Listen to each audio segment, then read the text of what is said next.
Hello everyone, আমি বিশ্বজিৎ আর আপনারা দেখছেন হরর বাংলা। আজ আমি এক্সপ্লেন করব 2024-এ মুক্তি পাওয়া বাংলা হরর মুভি ভূতপরি। কাহিনী শুরুতেই আমরা একটি বাচ্চা ছেলে সূর্যকে দেখতে পাই, যে ঘুমের মধ্যে তার বাড়ির ছাদে ভায়োলিন বাজাতে বাজাতে হাঁটছিল। আর সেটা বাজাতে বাজাতে ছাদের একদম কোণে এসে হাজির হয়। আর তখনই তার মা শিলালিপি এসে তাকে বাঁচিয়ে দেয়। পরের দিন সকালে সে তার হাজবেন্ডকে এই সমস্ত ঘটনা বলে। তখন তার হাজবেন্ড জিজ্ঞেস করে যে ঘর বন্ধ থাকা সত্ত্বেও সে বাইরে কি করে বেরোলো। ফ্যামিলি বন্ধুর সাথে আলোচনার সময় শিলালিপি জানায় যে তার ছেলে ভায়োলিন বাজাতে পারে না, সে বাঁশি বাজাতে পারে। তাই ঘুমের মধ্যে ভায়োলিন বাজানোটা তার ছেলের পক্ষে অসম্ভব। সেই দিন সন্ধ্যেবেলা সূর্যকে সে কোনো আননোন এন্টিটির সাথে কথা বলতে দেখে। বাট যখন সে তাকে জিজ্ঞেস করে যে সে কার সাথে কথা বলছে, তার কোনো উত্তর সে তার মাকে দেয় না। তখন সে তার ডাক্তার বন্ধুর সাজেশন নিলে সে তাকে বলে যে তার ফ্যামিলি নিয়ে যেন সে দূরে কোথাও ঘুরে আসে, তাদের সকলের হাওয়া বদল করা দরকার। সেই মতো অফিস থেকে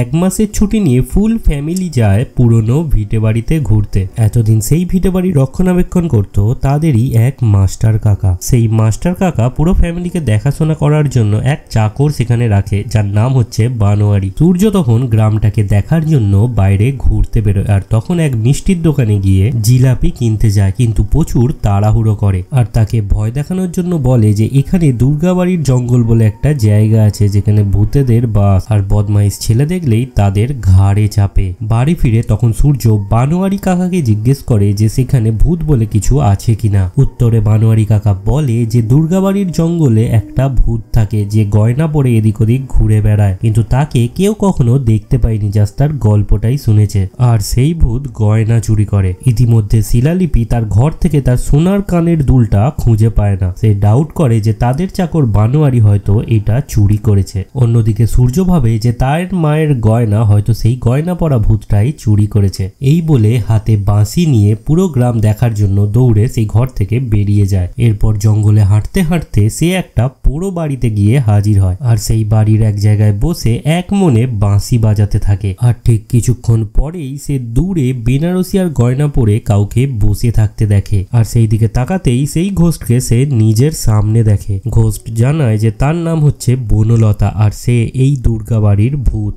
আর সূর্য যদি ভূত না হয় তাহলে সে তাকে দেখতে পাচ্ছে কি করে। তখন সূর্য নিজের পরিচয় দেয় যে সে কালো ঠাকুরের নাতি। বনলতা তখন বুঝতে পারে যে কালো ঠাকুর ছিল একজন তন্ত্র সাধক, আর তার নাতি হয়ে কিছুটা সাধনা সেও পেয়েছে, তাই তাকে সে দেখতে পাচ্ছে। সূর্যকে যখন বনলতা টাচ করতে যায় তখন দেখে সে তাকে টাচ করতে পারছে। সে তাকে জানায় যে মরার পর এই প্রথম কোনো মানুষকে সে ছুঁতে পেরেছে। সূর্য কোনো দিক না ভেবে তার মায়ের চুরি যাওয়া গয়না সেই ভূতের কাছ থেকে চেয়ে বসে, যেটা শুনে রেগে মেগে সূর্যকে সে বলে যে যদি এখানে সে নেক্সট টাইম এসছে তাহলে তার ঘাড়ে চাপবে। এই বলে বনলতা সেখান থেকে চলে যায়। সূর্য মন খারাপ করে যখন বাড়ির দিকে রওনা দেবে তখন বাগানের মধ্যেই সে একটা কুয়ো দেখতে পায়। আর সেই কুয়োর পাশেই একটা সিঁড়ি রাখা ছিল। সেইখানে নামলে তার আলাপ হয় মাখন চোরের সাথে। আর এই চোরই তার মায়ের গয়না চুরি করেছিল। চোরের সাথে আলাপ হওয়ার পর তার মায়ের কানের দুল সূর্যকে সে ফেরত দিয়ে দেয়। সে তাকে জানায় যে এই কুয়োর নিচ দিয়েই বহু সুড়ঙ্গ গেছে গ্রামের বিভিন্ন প্রান্তে, আর এই সুড়ঙ্গতেই সে থাকে। এরপর সূর্য বাড়ি ফিরে চান করতে গেলে বাথরুমের মধ্যে কানের দুলটা রেখে দেয়, যাতে তার মা সহজেই সেটা পেয়ে যায়। আর যখন শিলালিপি সেই কানের দুলটা হাতে পেয়ে যায় তখন বনোয়ারির ওপর দিয়ে সন্দেহটাও তার চলে যায়। স্নান সেরে যখন সূর্য বাইরে বেরোয় তখন দেখে মাখন চোর তার ঘরের এক পাশে বসে রয়েছে। ঘরে সে ঢুকলো কি করে এই কথা যখন সূর্য তাকে জিজ্ঞেস করে, উত্তরে সে জানায় এই ঘরে ঢোকার 101 পথ আছে। এই বলে সুড়ঙ্গর মধ্যে হাঁটতে হাঁটতে বলে এই সুড়ঙ্গটাই মাটির এক নির্দিষ্ট জায়গায় গিয়ে মিশছে, আর সেটাই হচ্ছে এই গ্রামের হাট। আর সেই হৃৎপিণ্ডর ওপরেই দাঁড়িয়ে রয়েছে এই গ্রামের মহাকালীর মন্দির, যেটা পুজো করতেন কালো ঠাকুর নিজে। আর সেই মন্দিরের নিচে ছিল এক ধরনের পুঁতি, যেটা সিধেল কেটে তার বাড়ির পিতৃপুরুষ চুরি করে নিজের কাছেই রেখেছে। সূর্য এই সমস্ত ঘটনা শুনে পরের দিন আবার দুর্গাবাড়ির বাগানে যায় আর বনলতার ভূতের সাথে কথা বলতে থাকে। বনলতা জানায় যে তার মারা যাওয়ার পর সূর্য ছাড়া কেউ তাকে কোনোদিন ছুঁতে পারেনি, শুধু দেখতে পেত, তাও আবার কালো ঠাকুরের শিষ্য নিজে, যার নাম ছিল নরু। তখন সূর্য জিজ্ঞেস করে যে বনলতা কিভাবে মারা গেল। তখন বনলতা তার স্টোরি বলা শুরু করে। সে জানায় যে অল্প বয়সেই সে বিধবা হয়ে গেছিল। সে আর তার বাবা একটা কুড়ে ঘরে থাকতো। একদিন রাতে কালো ঠাকুর আর তার শিষ্য নরু তাদের বাড়িতে ডিনার করতে আসে। তখন বনলতা তাদেরকে জানায় যে রাত হলেই বেশ কিছু বাচ্চার কান্নার আওয়াজ সে শুনতে পাচ্ছে সেই দুর্গাবাড়ির দিক থেকে। কালো ঠাকুর তখন তার বাবাকে বলে যে তার মেয়ের মা হওয়ার শখ হয়েছে, তাই তার মেয়ের যেন আরেকটা বিয়ে তার বাবা দিয়ে দেয়। কিন্তু পাত্রপক্ষ এতটাই পঞ্চে বসে যে জমি জায়গাও তার বাবাকে বিক্রি করতে হয়, যেটা দেখে বিয়েতে বসতে সে রাজি হয় না। তখন বাবার সাথে ঝগড়া করে। সেই দিন রাতেই তার মায়ের দেওয়া বেনারসি আর গয়না পরে বাড়ি ছেড়ে দৌড় দেয়, আর তারই পেছনে তাকে ডাকতে ডাকতে দৌড়োয় তারই বাবা। কিন্তু দুর্গাবাড়ির সামনে পৌঁছলে কিছু বাচ্চার কান্নার আওয়াজ সে আবার শুনতে পায়, আর সেটা দেখতে গেলে পিছন দিক দিয়ে তার মাথায় কেউ সজোরে আঘাত করে। আর পরের দিন সকালে যখন তার জ্ঞান ফেরে সে দেখে যে গঙ্গার ধারে তার আর তার বাবার মৃতদেহ পড়ে রয়েছে, আর সেই মৃতদেহর শেষকৃত্য করছে সেই গ্রামেরই জমিদার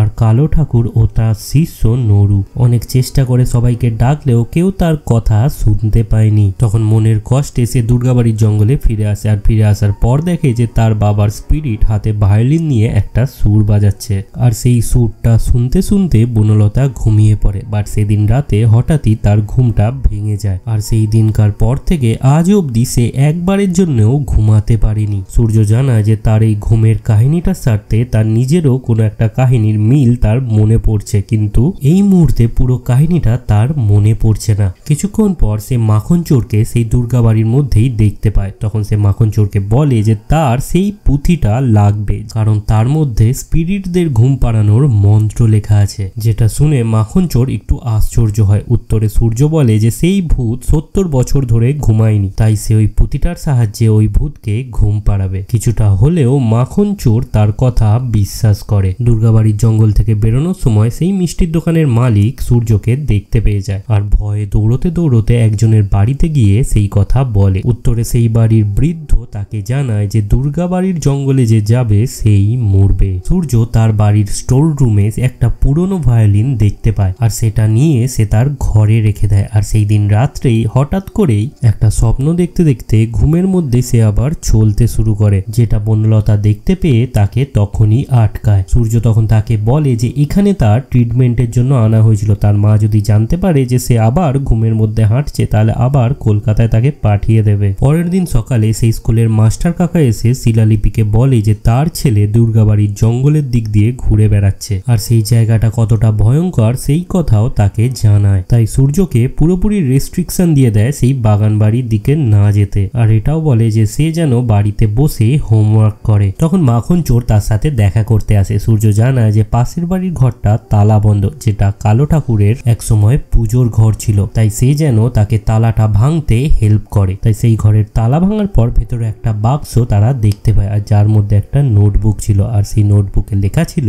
কালো ঠাকুর নিজের ইচ্ছায় মৃত্যুবরণ করছে। আর এটাও লেখা ছিল যে বনলতা যতক্ষণ না কাউকে স্বপ্নে দেখা দিচ্ছে ততক্ষণ সে কারোর ক্ষতি করতে পারবে না, আর সেই স্বপ্নের মাধ্যমেই বনলতা মুক্তি পাবে। মাখন চোরকে সূর্য বলে যে পরের দিন সে যেন তার সাথে দেখা করতে না আসে, সে ভূতের সাথে গ্রামের ম্যাজিক শো দেখতে যাবে। ঠিক সেই মতো ভূতের সাথে ম্যাজিক শো দেখতে গেলে সেই ম্যাজিক শোর মধ্যে সেই মাস্টার কাকা সূর্যকে দেখতে পায়, আর তাকে ডাকতে এলে হঠাৎই খেয়াল করে সূর্যর গেঞ্জিটা কেউ পেছন দিক দিয়ে টানছে হাওয়ার মধ্যে। আর এই ঘটনাটা সে তার বাবাকে গিয়ে বলে। মাখন চোর সেই পুরনো পুঁথিটা সূর্যকে এনে দেয়, কিন্তু সেই পুঁথিটা ঘাটাঘাটি করলেও সূর্য তেমন কিছু বুঝতে পারে না, কারণ সেখানে অনেক কিছু আঁকা রয়েছে। বনলতার সাথে ছাদে কথা বলার সময় হঠাৎ করেই সে খেয়াল করে মাস্টার কাকার বাবা নরু তাদের বাড়িতে ঢুকছে। বনলতা জানায় যে সেই নরুই একমাত্র তাকে দেখতে পায়, কারণ সে একসময় কালো ঠাকুরের শিষ্য ছিল।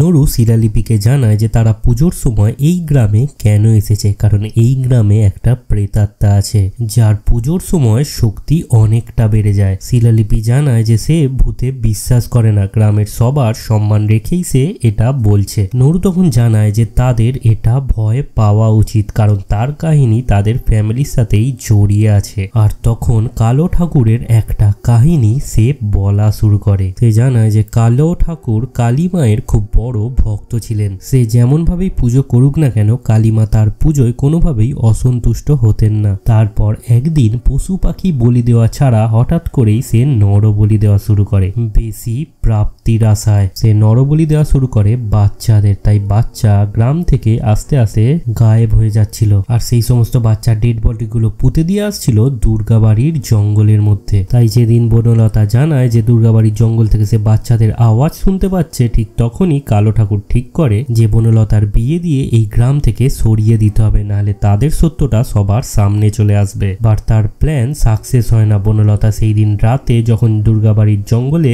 বাচ্চাদের আওয়াজ শুনতে পেয়েছিল, তখন সেটা কালো ঠাকুরই ছিল, যে বনলতার মাথায় বড় রড দিয়ে মেরে তাকে মেরে ফেলে। আর যেহেতু তার বাবা খুঁজতে খুঁজতে সেখানেই এসে উপস্থিত হয়েছিল, তাই তার বাবাকেও সে মেরে দেয়। তারপর পুলিশকে ঘুষ দিয়ে জমিদার বাবু এই কেসটাকে সুইসাইড বলে চালিয়ে দেয়। আর এই ঘটনার পর থেকেই বাচ্চা বলি দেওয়া এই গ্রামে বন্ধ হয়ে যায়। কালু ঠাকুর বুঝতে পারে যে তার জীবন ঘনিয়ে এসছে, তখন স্বেচ্ছা মৃত্যু করে সে। নরু আরো জানায় যে বনলতা কালো ঠাকুরের বংশকে নিবংশ না করে মুক্তি পাবে না, সে যে কোনোভাবেই তার ছেলের মৃত্যু নেবে সে। এই সত্যটা জানার পর সূর্য আর বনলতা দুজনেই ভেঙে পড়ে। সূর্য তখন মাখন চোরের সাথে দেখা করার জন্য তার বাড়ির সুড়ঙ্গ পথ থেকে দৌড় পারে, কিন্তু ভুলবশত সে সেই গ্রামের হৃৎপিণ্ডর কাছে পৌঁছে যায়। আর সেখানে বেশ কিছু সাইন সে দেখতে পায়, যেটা এক ধরনের স্বরলিপি ছিল, আর এটা লেখা ছিল সেই পুঁথির মধ্যে। সূর্য তখন ভায়োলিনের মিউজিকটা বুঝতে পারে, আর সেই জায়গা থেকে কিছু দূর যেতেই অজ্ঞান হয়ে পড়ে যায়। আর সেই অজ্ঞান অবস্থায় মাখন চোর তাকে বাড়িতে দিয়ে আসে। জ্ঞান ফেরার পর সে তাকে বলে যে তার পুঁথিতে যে সমস্ত লেখাগুলো লেখা আছে সেগুলো কোনো মন্ত্র নয়, সেগুলো হচ্ছে এক একটা স্বরলিপি। আর সেই স্বরলিপির সাহায্যেই এই ভূতকে ঘুম পাড়ানো সম্ভব। আর যদি সে তাকে ঘুম না পাড়াতে পারে, তাহলে তার পুরো ফ্যামিলিকে বনলতা মেরে ফেলবে। সেই মতো সেই দিন রাতে শিলালিপিকে বনলতা পজেস করে নেয় এবং ছাদ থেকে ফেলে দেওয়ার প্ল্যান করে। বাট সেই মোমেন্টে সূর্য সেই মিউজিকটা বাজাতে শুরু করে, যেটা বারবার তার স্বপ্নে আসতো। আর ছাদে গিয়ে দেখে যে তার মা অজ্ঞান হয়ে পড়ে রয়েছে, আর আশেপাশে কোথাও বনলতা নেই। সূর্য বুঝতে পারে যে বনলতা ঘুমের দেশে চলে গেছে, সে আর কখনোই ফিরবে না। এই মিউজিকের মাধ্যমে সে তাকে ঘুম পাড়িয়ে দিয়েছে। আর মুভিটি এখানেই শেষ হয়ে যায়। তো এই ছিল ভূত পরি মুভির কাহিনী। ভিডিওটি ভালো লেগে থাকলে লাইক, কমেন্ট, শেয়ার করতে ভুলবেন না। আর হ্যাঁ, দেখা হচ্ছে পরের ভিডিওয়। Thank you.